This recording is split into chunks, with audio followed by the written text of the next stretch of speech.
Hi മക്കളെ, നമ്മുടെ പുതിയ മാത്സ് ടെക്സ്റ്റ് ബുക്ക് നിങ്ങൾ കണ്ടോ? എന്തൊക്കെയാണ് ചേഞ്ചസ് ഉള്ളത്? ഒരുപാട് ചാപ്റ്റേഴ്സ് മാറിയിട്ടുണ്ട്, ചാപ്റ്ററുടെ എണ്ണങ്ങൾ കൂടിയിട്ടുണ്ട്. അപ്പൊ എത്ര ചാപ്റ്റേഴ്സ് ആണ് നമുക്ക് ക്രിസ്മസ് എക്സാമിന് പഠിക്കാനായിട്ട് ഉണ്ടാവുക?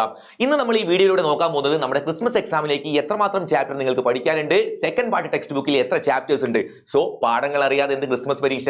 നിങ്ങളുടെ പുതിയ ടെക്സ്റ്റ് ബുക്കിൽ ഇത്തവണ പഠിക്കാനായിട്ടുള്ളത് 6 ചാപ്റ്റേഴ്സ് ആണ്. അപ്പോൾ ഓൾറെഡി നമ്മുടെ ഫസ്റ്റ് പാർട്ടിൽ 7 ചാപ്റ്റേഴ്സ് നമുക്ക് പഠിക്കാനുണ്ടായിരുന്നു. 7 6 കൂടെ 13 ചാപ്റ്റർ ആണ് നിങ്ങൾക്ക് 10ാം ക്ലാസ് മാത്സിൽ പഠിക്കാൻ വരുന്നത് കേട്ടോ. ഓക്കെ, നമുക്ക് ഏതൊക്കെയാണ് സെക്കൻഡ് പാർട്ട് ടെക്സ്റ്റിലെ ചാപ്റ്റേഴ്സ് നോക്കാം. 8ാമത്തെ ചാപ്റ്റർ ആയിട്ട് നമുക്ക് വരുന്നത് ടാൻജൻസ് അഥവാ തൊടുവരകൾ എന്ന് പറയുന്ന ചാപ്റ്റർ ആണ്. അതിനുശേഷം 9th ചാപ്റ്റർ ആയിട്ട് വരുന്നത് പോളിനോമിയൽസ് ആൻഡ് ഇക്വേഷൻസ്, ബഹുപദങ്ങളും സമവാക്യങ്ങളും. പിന്നെയോ സർക്കിൾസ് ആൻഡ് ലൈൻസ് എന്ന് പറയുന്ന ഒരു ചാപ്റ്റർ വരുന്നുണ്ട്, വൃത്തങ്ങളും വരകളും. അങ്ങനെ കഴിഞ്ഞാൽ അതിനുശേഷം നമുക്ക് ഇനിയും 3 ചാപ്റ്റേഴ്സ് ഉണ്ട്, ജോമെട്രി ആൻഡ് ഓൾജിബ്ര, ജാമിതിയും ബീജഗണിതവും.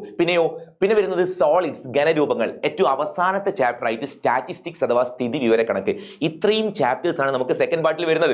അതിൽ പുതിയതായിട്ട് വന്ന ചാപ്റ്റേഴ്സ് ഏതാണെന്ന് ചോദിച്ചാൽ പോളിനോമിയൽസ് ആൻഡ് ഇക്വേഷൻസ് എന്ന് പറയുന്നത് കഴിഞ്ഞ വർഷത്തിൽ നിന്ന് കുറച്ച് ചേഞ്ച് ആയിട്ട് വന്നതാണ്. പോളിനോമിയൽ നമുക്ക് പണ്ടേ പഠിക്കാനുള്ളതാണ്, അതിൽ കുറച്ചും കൂടെ കാര്യങ്ങൾ ചേർത്തുകൊണ്ടാണ് ആ ചാപ്റ്റർ വരുന്നത്. അപ്പൊ നമുക്ക് നോക്കണം, അടിപൊളിയായിട്ട് പഠിക്കാനുള്ള ചാപ്റ്റർ ആണ് കേട്ടോ. പിന്നെ സർക്കിൾസ് ആൻഡ് ലൈൻസ് എന്ന് പറയുന്ന ഒരു ചാപ്റ്റർ വരുന്നുണ്ട്, വൃത്തങ്ങളും വരകളും. വൃത്തങ്ങളും കോണുകളും എന്ന് പറഞ്ഞൊരു ചാപ്റ്റർ നമ്മൾ സെക്കൻഡ് ചാപ്റ്റർ ആയിട്ട് പഠിച്ചിട്ടുണ്ട്. അപ്പൊ അതുമായിട്ട് കുറച്ച് കണക്ഷൻ ഒക്കെ വരുന്ന കുറച്ചൊരു പുതിയ ചാപ്റ്റർ ആയിട്ട് നമുക്ക് വരുന്നുണ്ട് ഇങ്ങനെ ഒരു ചാപ്റ്റർ. ഇത്രയും ചാപ്റ്ററിന്റെ എണ്ണം കിട്ടി. ഇനി ഏതൊക്കെയാണ് ക്രിസ്മസ് എക്സാമിന് ഉണ്ടാവുക? എത്ര ചാപ്റ്റർ? നിങ്ങൾ നോക്കുന്ന സമയത്ത് 13 ചാപ്റ്റർ ഒക്കെ ആകുമ്പോൾ നമ്മൾ വിചാരിക്കും ഒരു 10 ഒക്കെ ആയിരിക്കും എക്സാമിന് ഉണ്ടാവുക.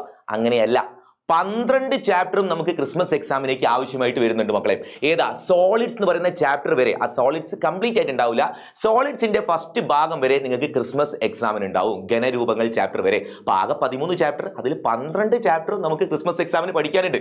മിക്ക സ്കൂളുകളും ആ 13 ചാപ്റ്ററും ക്രിസ്മസ് എക്സാമിന് മുൻപ് തന്നെ പഠിപ്പിച്ച് തീർക്കും, എന്നിട്ട് റിവിഷനിലേക്കായിരിക്കും കടക്കുക. അതുകൊണ്ട് തന്നെ ചുരുക്കി പറഞ്ഞാൽ നിങ്ങൾ ഈ ക്രിസ്മസ് എക്സാം എന്ന് പറഞ്ഞാൽ നിങ്ങൾക്ക് ഒരു പബ്ലിക് എക്സാമിന്റെ അതേ ഒരു ഇമ്പോർട്ടൻസ് കൊടുത്തുകൊണ്ട് നിങ്ങൾ പഠിക്കേണ്ടതാണ്. കംപ്ലീറ്റ് ചാപ്റ്ററും. പിന്നെ നിങ്ങൾ ഓർക്കേണ്ട ഒരു കാര്യം, ആദ്യത്തെ ഭാഗത്ത് പഠിച്ച ചാപ്റ്ററിൽ നിന്നും ക്രിസ്മസ് എക്സാമിന് ക്വസ്റ്റ്യൻ വരും. അതുകൊണ്ട് ഫസ്റ്റ് പാർട്ട് മാറ്റി വെച്ച് സെക്കൻഡ് പാർട്ട് മാത്രം പഠിച്ചാൽ നമുക്ക് മാർക്ക് ഉണ്ടാവത്തില്ല. നമുക്ക് A+ വേണം, ഫുൾ മാർക്ക് വേണമെന്നുണ്ടെങ്കിൽ സെക്കൻഡ് പാർട്ട് ആദ്യം നിങ്ങൾ പഠിച്ചു കഴിഞ്ഞതിന് ശേഷം ഫസ്റ്റ് പാർട്ടിൽ നമ്മൾ മുൻപ് പഠിച്ച ചാപ്റ്റേഴ്സും ഇവിടെ അത്യാവശ്യമായിട്ട് വരും. അപ്പൊ അതും കൂടെ മനസ്സിലാക്കി പഠിക്കണം. പിന്നെ ഓണപരീക്ഷയ്ക്ക് പഠിച്ചതുപോലെ പരീക്ഷയുടെ തലേന്ന് ഇരുന്ന് പഠിച്ച് മാർക്ക് വാങ്ങാന്നുള്ള വിചാരം ഒന്നും വേണ്ട. കാരണം പഠിച്ചാൽ തീരത്തില്ല, നമുക്ക് ഒരുപാട് ചാപ്റ്റേഴ്സ് കവർ ചെയ്യാനുണ്ട്. 12 ചാപ്റ്ററോളം നമുക്ക് എത്ര വരുന്നുണ്ട്? ക്രിസ്മസ് എക്സാമിന് വരുന്നു. സോ നിങ്ങൾ യാതൊരുവിധ മടിയും ഉഴപ്പുമില്ലാതെ നല്ല മക്കളായിട്ട് പഠിച്ചു തുടങ്ങുക. നിങ്ങൾക്ക് വേണ്ട ഫുൾ സപ്പോർട്ടുമായിട്ട് നമ്മുടെ റേസിന്റെ ടീം നിങ്ങളോടൊപ്പം ഉണ്ടാവും. അപ്പൊ നിങ്ങൾ ആരെങ്കിലും ഈ ചാനലിൽ ആദ്യമായിട്ട് വന്ന ആൾക്കാരുണ്ടെങ്കിൽ ഒന്ന് സബ്സ്ക്രൈബ് ചെയ്ത് വെച്ചേക്കുക. പിന്നെ ലൈക്ക് ചെയ്യാനും ഷെയർ ചെയ്യാനും മറക്കരുത് കേട്ടോ. അടുത്ത വീഡിയോ നമുക്ക് വീണ്ടും കണ്ടുമുട്ടാം. See you.